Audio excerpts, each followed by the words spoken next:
I knew it was dead because Ambassador Vreth had been speaking for 40 minutes and the only words I had caught were human, compliance, inevitable, and soon. 4 words in 40 minutes. I had smiled and nodded through the rest of it, which, in retrospect, was the single greatest mistake of my career and possibly the most consequential nod in the history of our species. My name is Yara Osai. I am 34 years old. I was born in Lagos, raised on a colony ship after the Vreth hegemony quietly absorbed our settlement when I was 9, and I had spent the last 11 years clawing my way into rooms that were never built for people like me. That morning, I was sitting in the grand chamber of the Galactic Council as the 3rd human being ever admitted to its proceedings, which every species present kept announcing as though it were my entire personality. The chamber itself was the size of a small city. Its ceiling was a living dome of bioluminescent gas, cycling through colors that corresponded, I had been told, to the emotional temperature of the session. It had been a deep, bruised violet for most of the morning. I had assumed that meant something formal and solemn. I was learning in real time that it meant something considerably worse. Ambassador Vreth had 17 tentacles. She used all of them when she spoke, each one punctuating a different clause, a different emphasis. She looked like someone had given a coral reef a law degree and a grievance. She had been addressing the chamber in the Vreth formal register, which my translator bead was supposed to be converting into English at a comfortable half-second delay. Instead, I was getting silence and the faint smell of burnt circuitry behind my ear. I smiled, I nodded. The chamber erupted. Not politely, not in the way chambers erupt when someone makes a sharp parliamentary point. It erupted the way things erupt when the ground opens. Species I had never seen before were on their feet. The Kreth delegation, 6 of them in layered silver robes, had their secondary eyes wide open, which I had been told only happened during seismic events and diplomatic incidents of historic magnitude. 3 council members from the outer rim were making a sound I can only describe as a sustained, harmonic scream. It was not an angry sound. It was the sound of beings who had just witnessed something they could not yet process. Vreth had gone completely still, all 17 tentacles still. She was staring at me. I kept my face neutral. I had learned to keep my face neutral in rooms that were not built for me, because the moment a human shows confusion in a high-stakes chamber, every species present decides the human was a poor choice. My aide, a young man named Colin who had only been assigned to me 3 weeks prior, and who I was fairly certain had never left Earth's solar system before this posting, leaned close to my ear from his seat behind me. "Commander Osai," he whispered. His voice had the texture of someone trying very hard not to come apart. "I think there's a problem." "I gathered that," I said very quietly. The secondary translator on my unit caught the last 8 minutes. He paused. He was working up to something. "You nodded at the wrong moment." I waited. In Vreth formal protocol, a sustained double nod from a recognized diplomatic representative during a sovereignty declaration address constitutes a formal acceptance of challenge terms. He stopped. He tried again. "You've issued a unilateral sovereignty challenge on behalf of Earth, against the Vreth hegemony." I looked at Vreth. She was still staring at me, 17 tentacles still. "How binding is it?" I asked. "Completely," Colin said. "Under Council Charter Article 7, Section 4, both parties have to honor the declaration or face full Council sanctions." I thought about that. How many star systems does the hegemony control? 47. I nodded again. I stopped immediately because nodding was clearly off the table for the foreseeable future. The chamber had not quieted. The bioluminescent dome had shifted from bruised violet to a red so deep it was almost black. The Kreth Minister of Intelligence, a being named Ashavel whom I had met briefly at the reception 2 nights prior, was holding a data tablet so hard I could see stress fractures forming in its casing. She was looking at me the way you look at something that has just done something physically impossible, and you are trying to decide whether to call a scientist or a clergyman. I folded my hands on the table in front of me. I said, in my clearest council floor voice, I would like to request a 12-hour procedural recess for consultation with my government. Vrethkalos moved. One tentacle it pointed at me. Granted, she said. It was the first Vreth word I had understood all day without a translator. I stood. I picked up my data pad. I walked out of the chamber with the measured pace of someone who had meant every single thing she had done that morning. I made it to the private consultation corridor before Colin caught up with me. Commander, get me a working translator bead, I said. Get me the full transcript of everything Vrethkalos said today, and get me a direct, encrypted channel to Earth Command. In that order. Yes, ma'am, he hesitated. Are you all right? I thought about the 9-year-old version of me watching my aunt pack our lives into 2 bags in 11 minutes, because someone with 17 tentacles had signed a piece of paper that made our home no longer ours. Get me the transcript, I said. He went. I stood in the corridor alone. The walls of the Galactic Council station were a pale mineral gray, smooth and cold, the kind of surface that reflects your face back to you whether you want it to or not. I looked at my reflection for a moment. Then I pulled out my personal comm and opened the priority channel. My aunt's face appeared on the screen before the second ring had finished. General Adiz Osai, 61 years old. She had the same jaw as me, which we had both inherited from a grandmother neither of us had got to keep for long enough. She was in her office at Earth Command. Behind her, through the window, I could see the across skyline in morning light. She did not look surprised to hear from me. I said, I think I made a situation. I heard, she said. Ashavel's office flagged us 40 seconds after the chamber erupted. We have the transcript. I waited. Yara, she paused. The pause was not the pause of someone choosing their words carefully. It was the pause of someone deciding how much to say.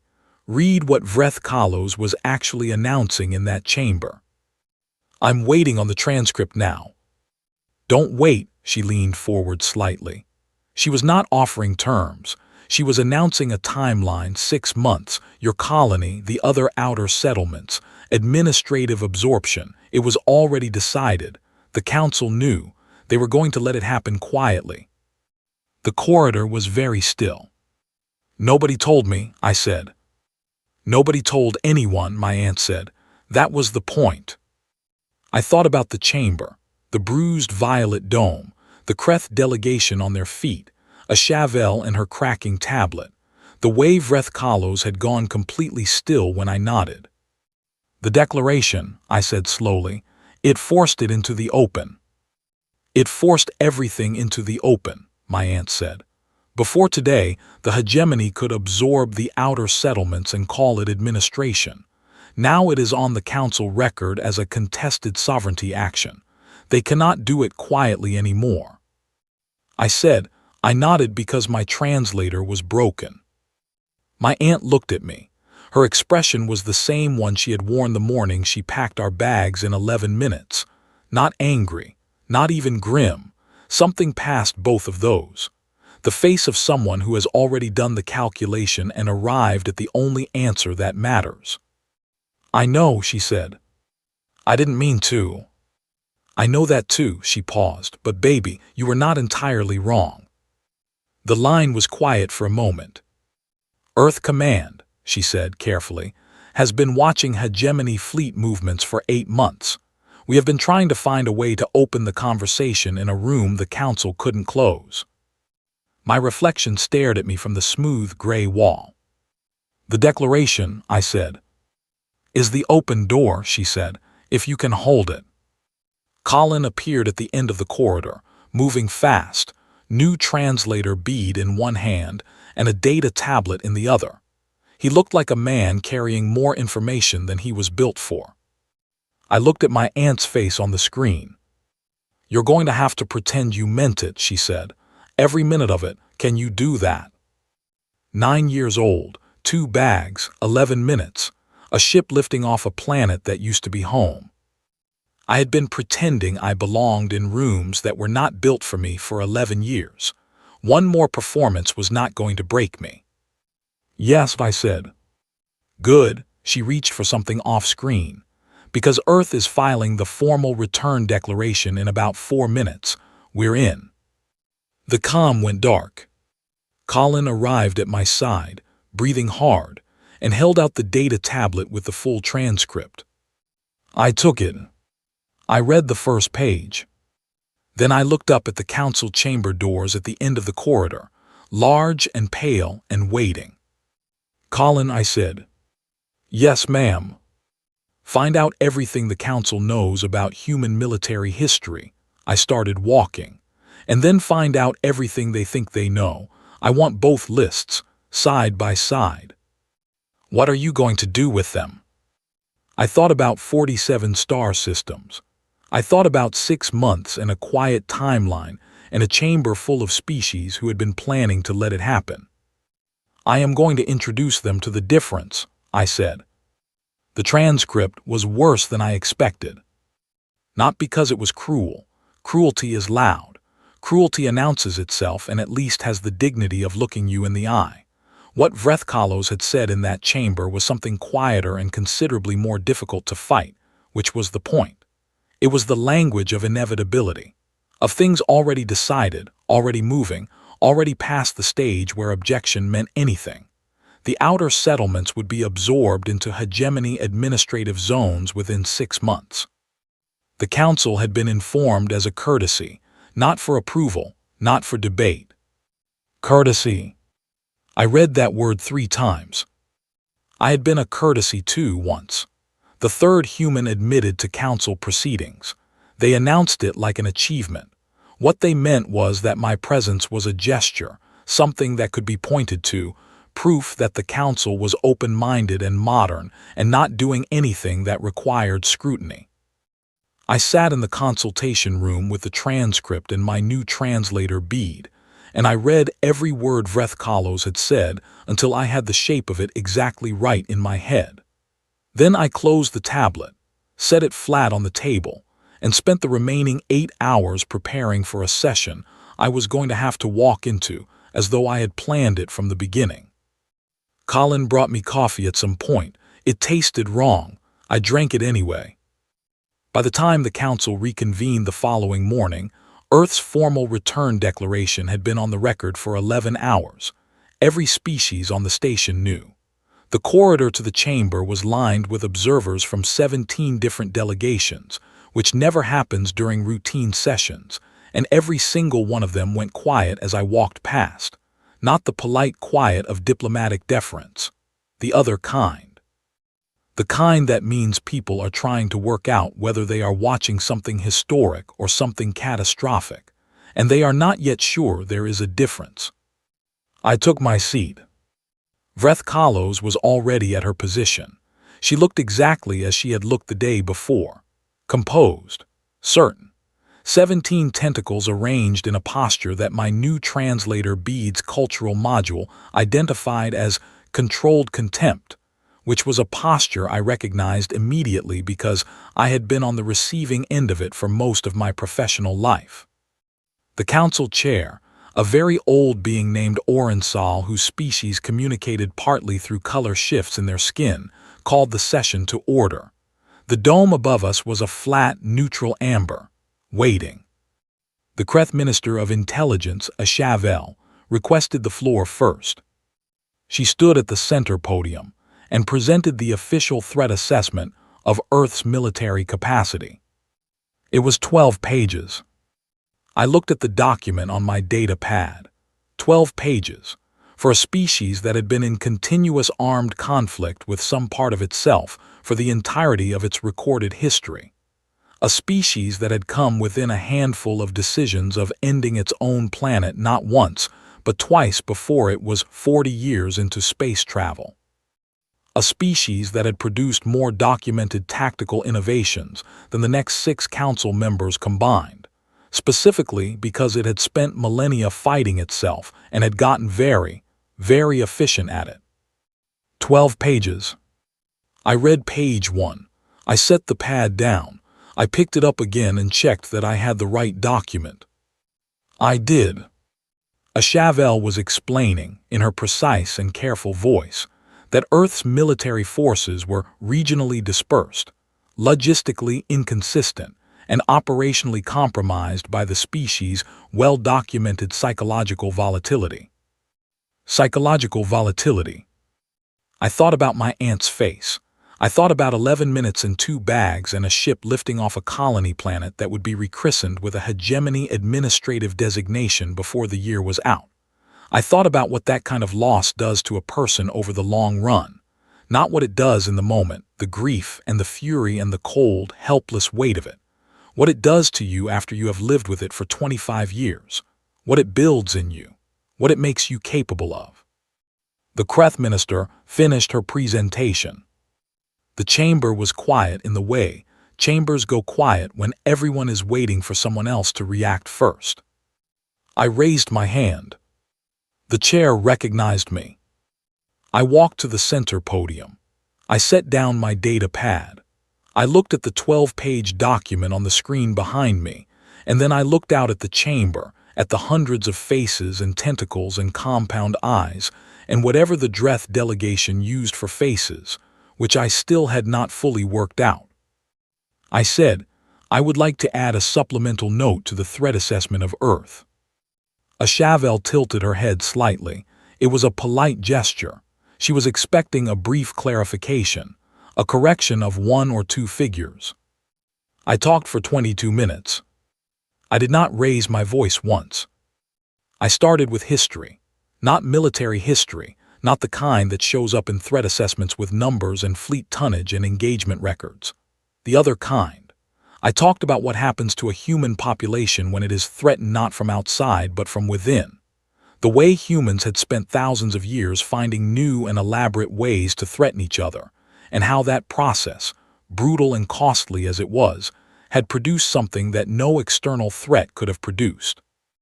It had produced a species that knew how to survive the worst version of itself. A species that had looked at extinction-level mistakes, had looked at them directly and without flinching, and had decided to keep going. I talked about the colonies. I did not use my own history. I did not need to. I talked about the documented pattern of human response to forced displacement. Because the Council had the data, it was in their own archives. They simply had not looked at it through the right lens. Every time a human community was uprooted, absorbed, reclassified, administered, a portion of that community filed quietly into whatever new structure they were given, and then spent the next generation making that structure into something they could control.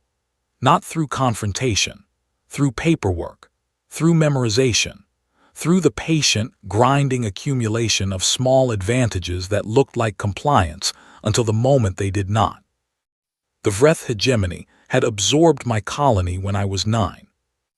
That colony now had 7 of its original residents sitting in administrative positions within the hegemony's regional management structure. They had been there for 20 years.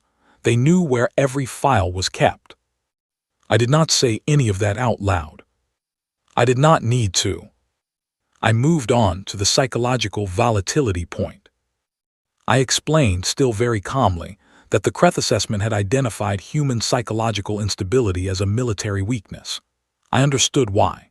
From the outside, a species that responds to extreme stress with what appears to be irrational behavior, that improvises under pressure, that abandons established protocol when protocol is failing, that has an enormous individual variance in decision-making even within a chain of command, looks unstable, unreliable, hard to predict. That was correct. Humans were very hard to predict. I let that sit for a moment. Then I explained the difference between a weakness and a feature that had not yet been indexed correctly. Predictable forces can be modeled. Modeled forces can be countered. The Kreth threat assessment was a model, a very good one, very detailed, based on excellent data. It told you what Earth's military had done in documented engagements and extrapolated forward from there. That was sound methodology for most species. It did not account for what Earth's military would do in a situation it had not encountered before. Because there was no historical data for that. Because in a situation it had not encountered before, a human force did not fall back on established protocol.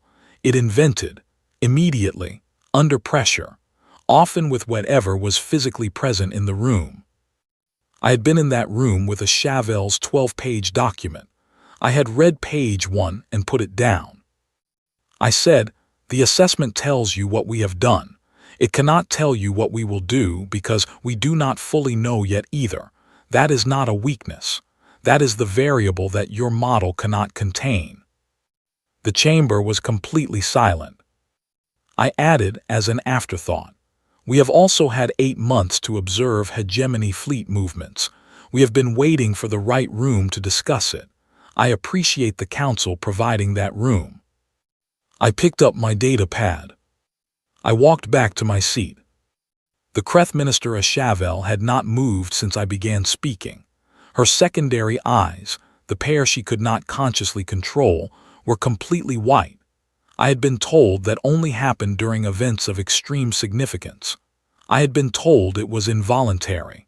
I had been told by the cultural briefing document Colin had prepared that it was considered extremely poor etiquette to notice it. I did not notice it. Vreth Kalos requested a recess 20 seconds later.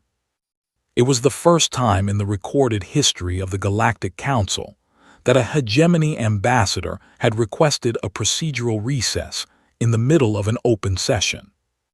Colin leaned forward as I sat down. He whispered, "3 delegations just flagged my comm. They want to discuss alliance terms with Earth."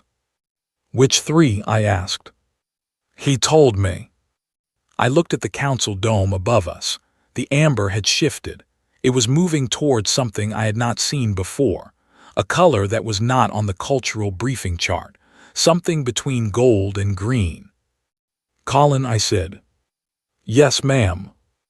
"Add a 4th meeting to my calendar. I want to speak with Sev Arlen from the Vreth Junior Diplomatic Staff." I had noticed the young attaché sitting in the observer gallery for both sessions, young, watching, very still, in the way that beings go still when they are calculating rather than when they are calm. Colin paused. "That's a Vreth staff member." "Yes," I said. "Is that a good idea right now?" I thought about the shape of Vreth Kalos's announcement. I thought about 6 months and 47 star systems, and a timeline that had already been decided before anyone sat down in that chamber. I thought about who benefits from an empire that makes its decisions quietly and who does not. "It's probably the best idea I've had all week," I said. "Set it up." The recess bell rang through the chamber. I stayed in my seat. Outside the dome, the station's observation windows showed the deep black of open space, and somewhere in that black, moving in ways that a Chavel's 12 pages had not fully accounted for, Earth's fleets were doing what they had been doing for 8 months. Waiting. Not patiently. Humans are not patient the way other species are patient, the way a stone is patient or a long calculation is patient. Humans wait the way a spring waits, compressed, loaded. Ready. The Vreth ambassador walked out of the chamber through the north corridor. She did not look back at me. I noticed that she did not look back. I filed it. The coffee in the private meeting lounge tasted right, for once. I noticed this because I was the kind of person who noticed when things tasted wrong, having learned at a fairly young age that wrong-tasting things were usually the first signal that something in the environment had been adjusted without your knowledge or consent. The colony administrators had been fond of adjustments, small ones, the temperature in the common areas, the news feeds that came through on the public terminals, the way certain requests got processed slowly and certain others did not get processed at all. You learned to read the small things. The coffee was fine. The lounge was quiet. Sevarlin arrived exactly on time, which told me something, and sat across from me without being directed to a chair, which told me something else. Sevarlin was young by Vreth standards, maybe 23 in equivalent human years. The tentacles were shorter, less controlled, moving in small, involuntary patterns that the cultural briefing identified as the equivalent of a nervous habit. The eyes were a pale amber, which was the resting color for a Vreth not in formal address, not performing, just present. I slid a cup of something warm across the table. The station's kitchen had told me it was the closest approximation to a Vreth comfort beverage that their stock allowed. It was probably terrible. It was the gesture that mattered. Sevarlin looked at it, then looked at me. "You wanted to speak to junior staff," Sevarlin said. The translator bead worked perfectly this time. The voice came through as careful, measured, someone who had been trained to speak carefully. "Why?" "Because senior staff say what they are supposed to say," I said. "Junior staff sometimes say what they know." A pause. "What do you want to know?" I wrapped both hands around my own cup. "Tell me about the sixth system." The tentacles stopped their small movement, just for a moment. The sixth system was a Vreth colonial territory, not a core world, not Hegemony Prime or any of the inner systems where the actual Vreth population lived in comfort and sent orders outward. The sixth system was a mid-ring territory, resource-rich, administered from a distance. Its population was Vreth by classification. By actual culture and daily life, it was something more complicated. I knew this because I had spent the 8 hours of my recess reading everything in the Council archives about hegemony territorial structure, and the sixth system had a flag on its file. Not a big flag. The kind that gets added when someone notices a pattern and does not quite know what to do with it. Sevarlin was from the sixth system. I had not said that out loud yet. "How do you know about the sixth system?" Sevarlin asked. "Council archives," I said. "They are technically public record. Most delegations do not read them very carefully." Another pause, longer. "We do not have a formal voice in the council," Sevarlin said finally. The words came out with the care of someone stepping across ice. "Sixth system sends representatives to the Hegemony Administrative Board. The Administrative Board sends representatives here. By the time the message travels that distance, it does not sound like us anymore." I said, "I know what that distance does to a message." Sevarlin looked at me. The amber eyes were steady. "The absorption timeline," I said. "The one Vreth Kalos announced, the outer settlements, the 6-month schedule." "Yes." "Is it just the human-aligned outer settlements? Or does the sixth system also have a timeline?" The silence that followed was its own answer. I had suspected it. It was in the architecture of Vreth Kalos' original address if you read it with the right frame. The outer human settlements were the announced action, the publicly declared expansion. But the hegemony had been contracting and restructuring internally for 2 years, and contraction at the center meant pressure pushing outward, and the sixth system sat exactly where that pressure would land next. 3 years, Sevarlin said quietly. After the outer settlements are processed, the sixth system gets reclassified. Resource extraction zone. The population will be relocated to central processing settlements. Relocated. That is the official word. I thought about 2 bags and 11 minutes and a ship lifting off. "What would it take," I said carefully, "for the sixth system to file an independent sovereignty petition with the Council?" Sevarlin's tentacles went very still. "Under Council Charter Article 12, I said, any territorial population that can demonstrate distinct cultural continuity and has a recognized sponsor willing to co-sign the petition can file for independent status review. It goes to the full chamber. The hegemony cannot block it unilaterally because the petition is a council matter, not an internal hegemony matter." "A sponsor," Sevarlin repeated. "A recognized council member," I said. in good standing with an active diplomatic file. Earth had an active diplomatic file as of yesterday. It was the most active file on the station right now. Sevarlin looked at the cup of warm, not-quite-fresh beverage on the table, looked at it for a long moment. If we file, Sevarlin said, the hegemony will treat it as a breach. Yes. There will be consequences for Sixth System residents. Yes, I said. There will also be consequences for Sixth System residents if you do not file and the 3-year timeline runs. The calculation on Sevarlin's face was one I recognized. I had seen it in the mirror a few times.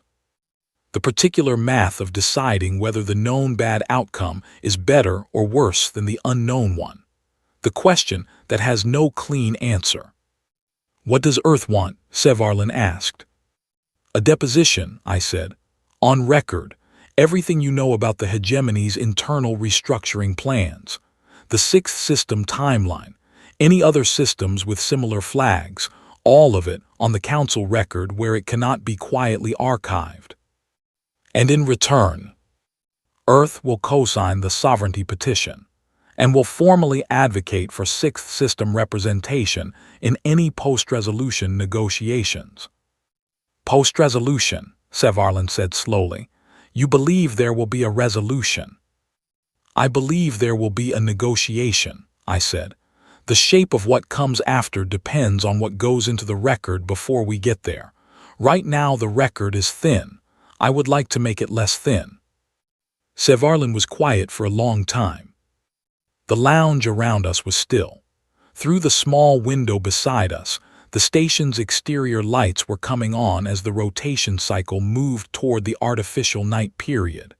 Little by little, the black outside got deeper and the lights got brighter, and the reflection of the two of us, human and Vreth, sitting across a table from each other, became clearer in the glass. I have documentation, Sevarlin said finally. Internal administrative files. I have been carrying them for 4 months. I did not know who to give them to. I let out a breath I had been holding since I sat down. You give them to me, I said, tonight before the morning session. Sevarlin nodded, not a diplomatic nod, a real one. One more thing, I said. Tell me about the other systems, the ones like the Sixth. Are there more with flags? Sevarlin looked at me. 5 more, Sevarlin said quietly. All mid-ring, all resource territories, all with populations that have been in place long enough to have a culture the hegemony does not recognize as Vreth. 5 more. 5 more communities that had been given their own version of a quiet timeline. 5 more populations that did not know the date that had already been written for them in an administrative file somewhere in the inner systems. I thought about what my aunt had said, the open door. This was the door. All right, I said, tell me everything. The morning session began at the standard hour. I had not slept. This was not unusual. I had learned a long time ago that sleep was a resource to be managed like any other, allocated to the periods where it would do the most good, and the night before a session that would either change the shape of the next decade or end my career with maximum efficiency was not a sleep period. It was a working period. Colin and I had been up until 2 hours before the session, organizing Sevarlin's documentation into a format that the Council archive system would accept, drafting the Sixth System sovereignty petition, and preparing the supplemental materials I intended to place on the record. Colin looked like a man who had been awake for 30 hours and was running entirely on the idea that stopping was not an option. I told him he was doing well. He looked like he did not entirely believe me, which showed good judgment. Sevarlin had returned to the Vreth delegation's quarters before sunrise. We had agreed it was important that Sevarlin not appear to be aligned with Earth visibly until the deposition was formally on the record. After that, the alignment was a legal fact and could not be quietly managed away. I sat at the Earth position in the chamber and watched the other delegations file in. The 3 delegations who had flagged Collins' comm during the previous session arrived with an extra member each. That was the tell. When a delegation brings an additional body to a session, it means they intend to commit to something. One of the 3, the Ullith group from the outer mid-ring, had brought 4 extra members. I noted that and said nothing. Vreth Kalos entered last. She took her position and looked across the chamber at me with an expression I could not fully read, which was unusual. I had gotten reasonably good at reading Vreth formal expressions in the past 48 hours. The chair called the session. I requested the floor. I placed Sev Arlen's documentation on the council record. Every file, the 6 system timeline, the 5 additional systems with administrative flags, the internal hegemony restructuring plans, dated and internally authored, not speculation but formal planning documents. I read the key sections aloud into the record because the council archive can be searched, but it can also be buried, and I wanted these words to have been spoken in open session by a recognized diplomatic representative. The chamber was very quiet while I spoke. When I finished, I formally filed the 6th System's sovereignty petition on behalf of Earth as co-sponsor. Then I sat down. The silence lasted for 11 seconds. I counted. Then the chamber did what chambers do when something fundamental has shifted, which is that everyone started talking at once. The dome above went through 4 color changes in quick succession. The Kreth delegation was on their feet. 2 of the outer ring delegations had their communications open and were relaying to their home governments in real time. Vreth Kalos did not move. She sat at the hegemony position with all 17 tentacles arranged in perfect stillness and looked at the place where I had been standing. The chair called for order 3 times before it took effect. When the chamber settled, it settled into a different shape than it had been in before. The Ullith delegation formally requested association with the Earth diplomatic file. The Preth delegation, who had not flagged Collins' comm but who had been watching from the 3rd gallery with what I now recognized as intense attention, submitted a formal statement of concern regarding hegemony administrative practices in mid-ring territories. 4 words in the statement landed differently than everything else. We have our own flags. The Preth home system was in the mid-ring, not hegemony territory, adjacent to it. I wrote a note and passed it to Colin. He read it and his eyes widened. He wrote back, "How did you know?" I wrote back, "I did not, but if it is true for the 6th system and 5 others, it is probably true for someone outside the hegemony too." He looked at me. "File a formal inquiry with the Preth delegation," I said quietly. "Tonight, before they have time to decide, it is safer to say nothing." He nodded and started typing. The session ran for 4 more hours. By the end of it, the hegemony's original announcement, the neat 6-month timeline, the courtesy notification, the thing already decided and already moving, had become something else entirely. It was on the record. It was contested. It had documentation attached to it that contradicted the hegemony's own formal account of its internal structure. Vreth Kalos finally spoke near the end of the session. She requested a full procedural pause in the sovereignty challenge proceedings to allow for internal hegemony review. In council terms, this was not a stall. A procedural pause in a sovereignty challenge, requested by the challenged party, was a formal signal. It meant the challenged party was reconsidering the cost of proceeding. It meant someone in the hegemony's inner systems had done the math and found that the math no longer worked the way it had worked before Sev Arlen's documents landed on the public record. The chair granted it. I walked out of the chamber into the corridor. A Chavel was waiting there, the Kreth intelligence minister. She had not been waiting for me that I could tell. She had been standing in the corridor looking at nothing, the way a person stands when they are processing something too large to hold comfortably. She looked at me when I emerged. "Commander Osai," she said. "Minister Chavel," I said. She was quiet for a moment. My threat assessment, she said, the 12 pages. It was thorough, I said. It was wrong, she said. It was not an apology. It was a professional observation delivered with complete precision. Not in its data, in its frame. I modeled your species as a military entity.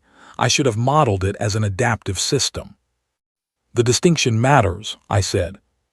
Yes, she paused. I am revising the assessment, 47 pages, possibly more. She looked at me steadily.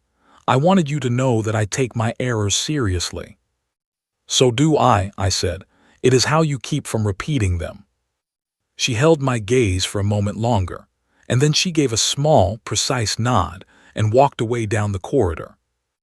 Colin appeared at my shoulder. Sevarlin's deposition has been formally logged. The Sixth System petition is live on the public record.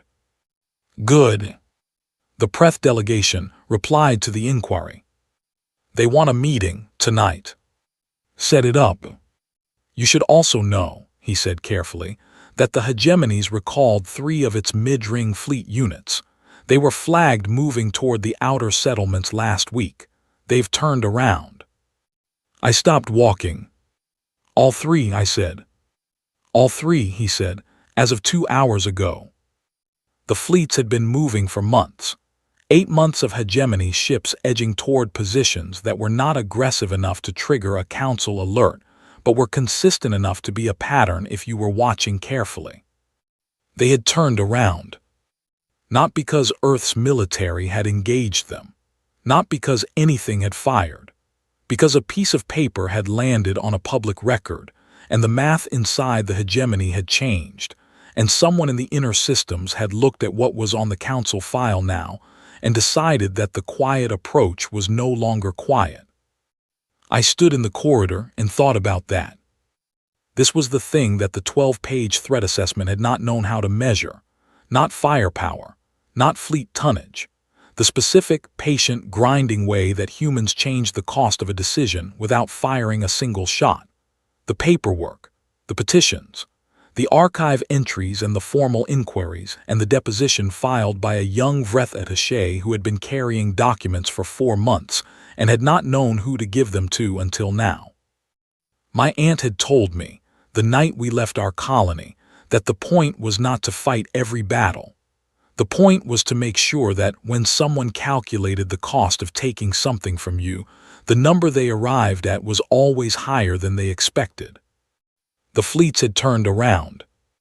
I started walking again. What else? I said. Colin looked at his tablet. Ullith, Preth, and 2 other delegations are asking about a formal statement of collective security, something on the council record that links their territorial concerns to the open sovereignty challenge. That is called a block, I said. Yes. Draft a framework document tonight. Something they can all sign without committing to a specific military posture. Flexible language. Enough structure to be real, enough room that nobody feels locked in before they are ready. He made notes. And Colin. Yes, ma'am. Get some sleep at some point. That is a direct order. He looked surprised. Then he smiled. It was a tired smile, the kind that takes some effort to produce, but it was real. Yes, ma'am, he said. I walked to the end of the corridor and stood at the observation window. The station turned slowly in its orbit, and through the window, the star at the center of this system moved across the frame with the patient regularity of things that have been doing their job for a very long time. Everything else moved around it. The station, the ships, the delegations and their calculations and their flags and their carefully worded documents. Somewhere out there, Earth's fleets were still loaded and waiting. They would not be needed. That was the part no threat assessment had ever gotten right about humans. Not the fighting. The preference, deep and genuine and rooted in every hard lesson the species had ever learned from fighting itself, for the outcome where the fighting did not happen. Where the cost had been raised high enough that the person on the other side of the calculation looked at the number and decided the thing was not worth taking. The fleets had turned around. I pressed my comm and opened the channel to my aunt. She answered on the first ring. "The sixth system petition is on the record," I said. "5 more systems flagged. 3 hegemony fleets recalled. The Preth delegation wants a meeting." She was quiet for a moment. "Come home when this is done," she said. "I will," I said. "There are 18 follow-up meetings first." She laughed. It was a short laugh, the kind that sounds like it surprised the person producing it. "There always are," she said. The star moved across the window. I stayed at the glass for a little while longer. Then I went to prepare for the Preth meeting, because the work was not done, and work that is not done does not do itself, and there were more rooms to read before the rooms had a chance to read me. The Galactic Council's new charter passed 41 days later, 16 votes above the required threshold. Earth got a permanent seat.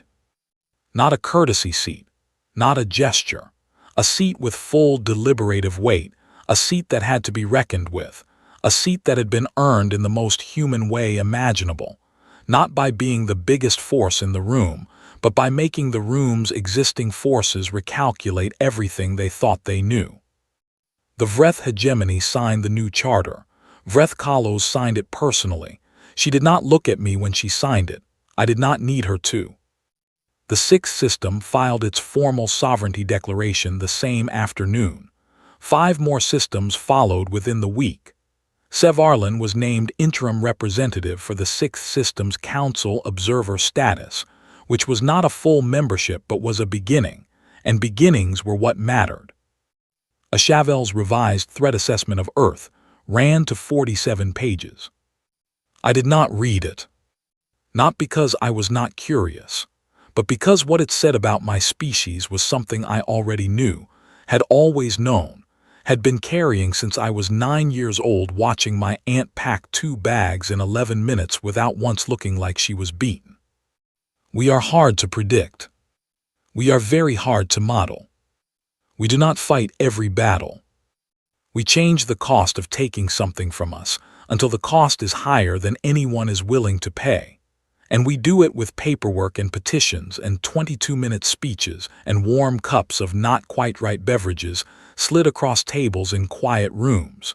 And we do it because we have had a very long time to learn what works and what costs too much and what you have to become to win the wrong way. Colin met me in the corridor after the signing ceremony.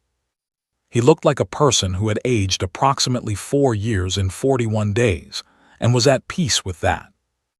18 follow-up meetings, he said. 19 now, I said. The Dreth delegation filed a request this morning. He closed his eyes briefly, opened them, nodded. Coffee first, he said. Coffee first, I said.